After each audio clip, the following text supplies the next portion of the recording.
And with that, the 2024 legislative session began at the Minnesota State Capitol today. The 14-week session includes a hefty agenda after a momentous 2023 in which Democrats used their newfound control to expand universal free school lunches, pass paid family and medical leave, and legalize recreational marijuana. This year, they're looking to add free milk to those free school lunches, discuss the possibility of legalizing sports betting in Minnesota, finalize the new state flag and seal, and pass a new bonding bill to fund construction projects across our state.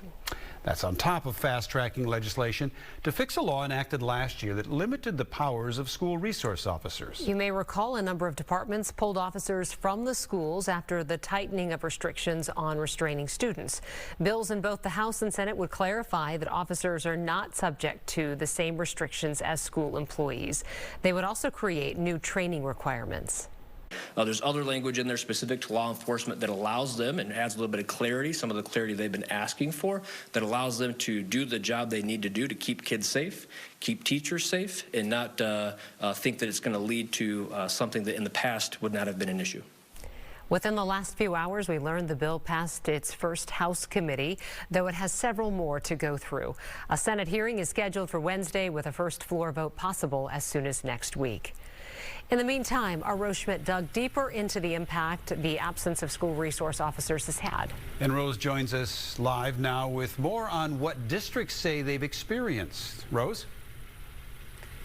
Well, Brooklyn Park Police tell me now response times to schools are longer, and officers are arriving at school buildings they don't know well without forming relationships with students. The chief of Brooklyn Park Police says officers across Minnesota were blindsided by a law change last year.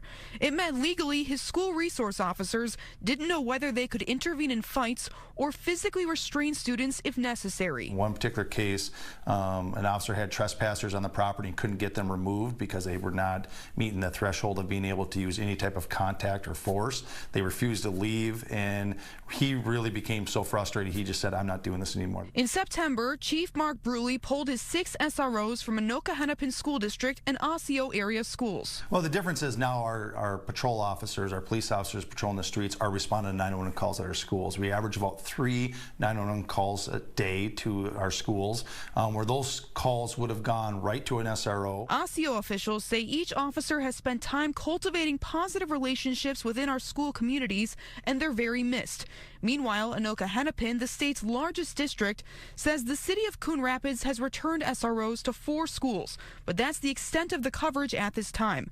District officials say there have been times where officers had to respond for an incident that would have been quickly processed by an SRO. They point specifically to January 4th at Champlin Park High School, when a falling piece of wood was mistaken for a gunshot and the school had to be placed on lockdown.